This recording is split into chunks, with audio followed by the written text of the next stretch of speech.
Bonjour à tous, bonjour à toutes. Aujourd'hui, nous allons voir différents utilitaires qui sont fournis avec une clé USB Live de notre cher ami Linux Mint 18. Donc là, pour commencer, nous allons mettre le clavier en français pour simplifier la saisie. Donc là, nous allons dans les préférences. On va sélectionner France. On ajoute et on supprime l'anglais. Comme ça, on va pouvoir saisir facilement le texte. Donc, comme on peut voir ici, quand on tape A, on a bien A.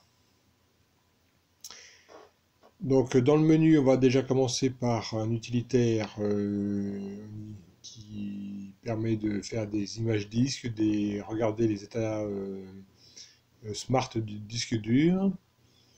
Donc ici, pour faire ça, on va déjà démonter les différentes partitions qui ont été montées automatiquement au démarrage du live de Linux.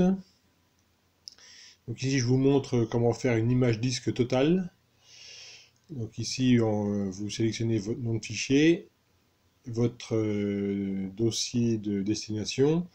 Alors par contre, la chose qu'il faut bien penser, c'est que ça crée une image complète du disque dur. C'est-à-dire que le fichier de sortie de l'image aura la taille identique à celle du disque dur. Donc il faut penser à brancher en USB un disque qui soit bien de la taille au moins minimale de celle du disque dur source. Et sinon plus grande c'est aucun problème. Et il faut aussi forcément qu'il soit formaté en NTFS ou en système de fichiers Linux ext4 ou autre pour que ça prenne en charge les fichiers de plus de 4 Go. Donc ici voilà, je vous ai montré ça. On va passer maintenant à l'utilitaire qui va vous permettre de restaurer une image disque. Donc voilà, on va chercher dans les différents dossiers. On peut sélectionner l'image par exemple Debian IBM T42. On voit que la taille d'image est de 40 Go. On peut parfaitement la mettre sur un disque de 500 Go, c'est pas un problème. Et par contre, ce qu'on peut pas faire, c'est mettre une image de 500 Go sur un disque dur de 40 Go. Bien sûr, ça rentre pas, hein. Donc ici, on va regarder les états smart du disque dur. L'état smart, c'est un logiciel intégré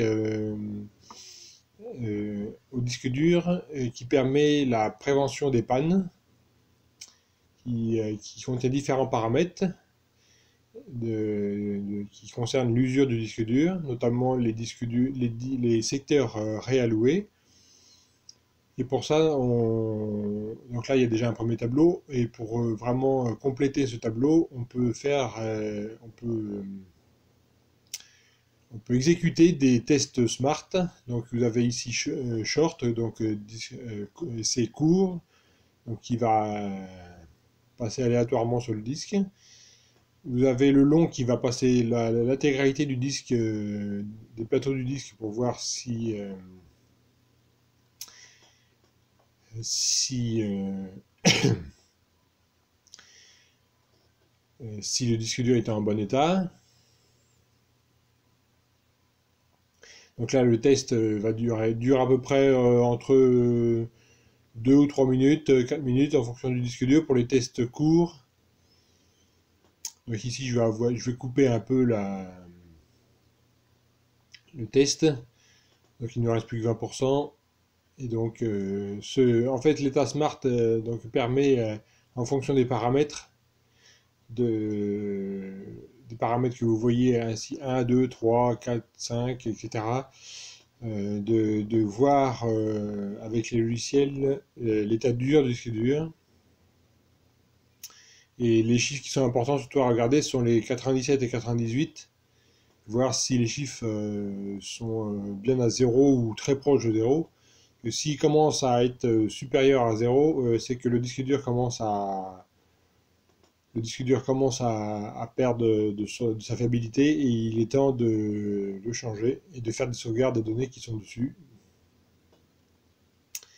Donc ici, je vous montre aussi qu'il est possible de faire une image que d'une seule partition. Donc ici, la partition s'appelle SDA1. SDA, c'est le disque dur, et 1, c'est le numéro de la partition sur le disque. Donc c'est pareil, vous pouvez l'enregistrer l'image sur un disque dur externe, par exemple, mais qui soit au moins de la taille minimum de la partition. Une partition ou un disque dur de 160 Go l'image doit être sauvegardée au moins sur un disque dur de 160 Go, voire plus. Donc ici, il y a moyen de faire un test de rapidité du disque dur. Donc ici, on voit que le test tourne aux alentours de 20 mégas. Bon, ce qui est un peu normal parce que le disque dur est branché sur un port USB. Un port USB, donc on est limité en débit. Le disque dur est normalement capable de faire plus que ça, mais là on est limité en débit à cause du port USB 2. Donc là, on va passer à un autre utilitaire qui va permettre de gérer les partitions. Cet utilitaire s'appelle Gparted, qui est intégré d'origine dans Linux Mint. Dans les live ISO de Linux Mint, il suffit de taper Gparted dans la barre de recherche. Et cet utilitaire va nous permettre de gérer les partitions d'un disque dur, de pouvoir d'en modifier la taille ou de les supprimer, de les changer de place, etc. Donc là, on va déjà modifier une partition. Alors le truc important, c'est qu'avant de faire ça, il faut bien penser à sauvegarder ces données, parce que il est possible, bon ça arrive rarement, mais il est possible qu'il y ait une perte de données en utilisant ces logiciels. Parce qu'on manipule quand même les partitions, et donc il est important de faire ces sauvegardes avant d'utiliser le logiciel. De l'utilité de faire une image de disque dur, par exemple, qui évite la perte de données. Donc là, voilà, j'ai réduit la taille de la partition numéro 2, et on va pouvoir créer maintenant une partition numéro 3 en faisant New. Là, on va créer la partition, donc la taille, on la laisse comme ça, on complète le disque dur. On choisit le système de fichiers NTFS par exemple, pour Windows. Le EXT4 qui est indiqué, c'est pour les environnements Linux. Windows n'est pas capable de les lire nativement. NTFS est le format de fichier par défaut de Windows. Donc là, on applique les modifications. La partition sera directement formatée en NTFS.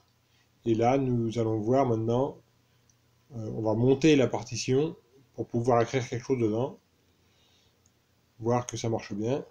Donc là, on va retourner notre utilitaire de départ qui est situé dans Accessories. Qui s'appelle Disque. On va cliquer sur le disque dur en question. Là, c'est le 500 Go. On monte la partition en appuyant sur la touche lecture. Donc on voit qu'ici, ça a bien créé la partition qui est bien montée. Et là, on va pouvoir créer un fichier vide. On va le renommer en texte.txt par exemple. Et on va écrire quelque chose dedans.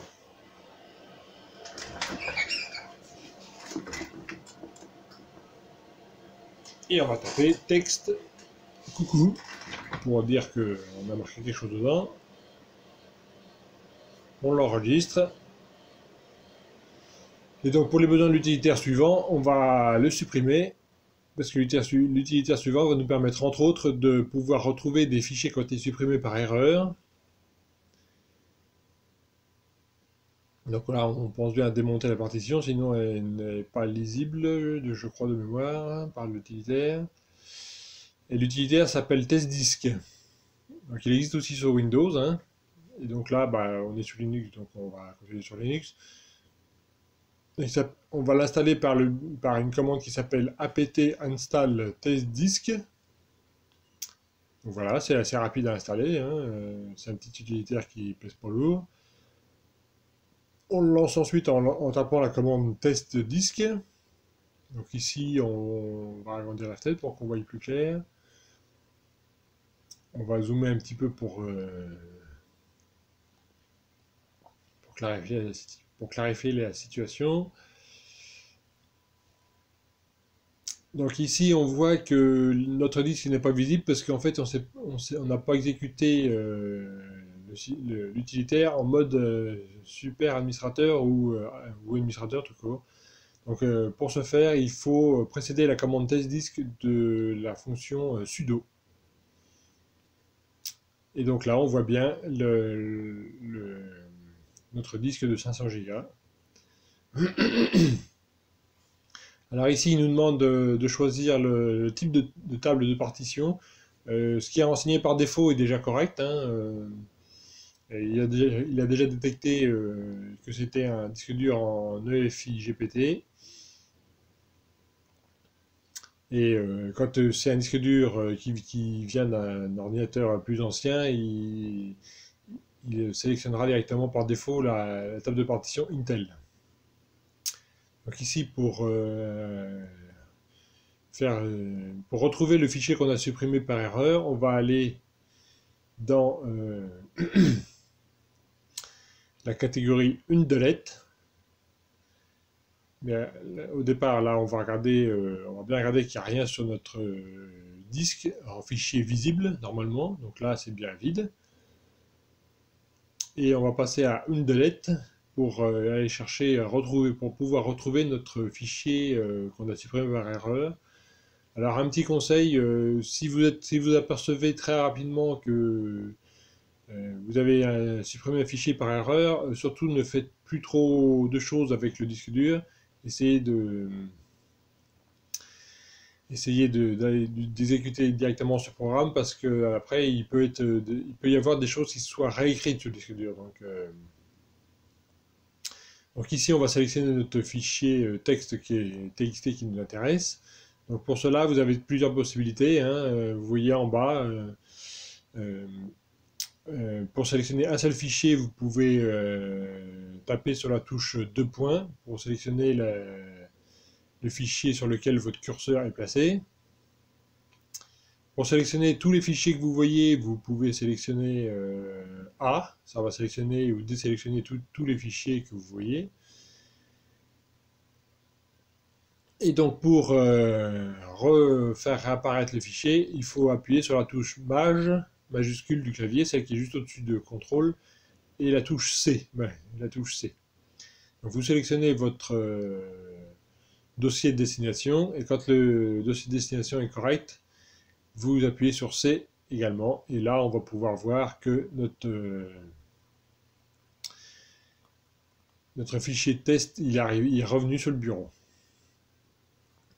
Donc là, le fichier test est protégé en écriture et en lecture. Donc on va bien pouvoir voir quand même que c'est bien le fichier qu'on cherche en tapant la commande sudo nano test.txt,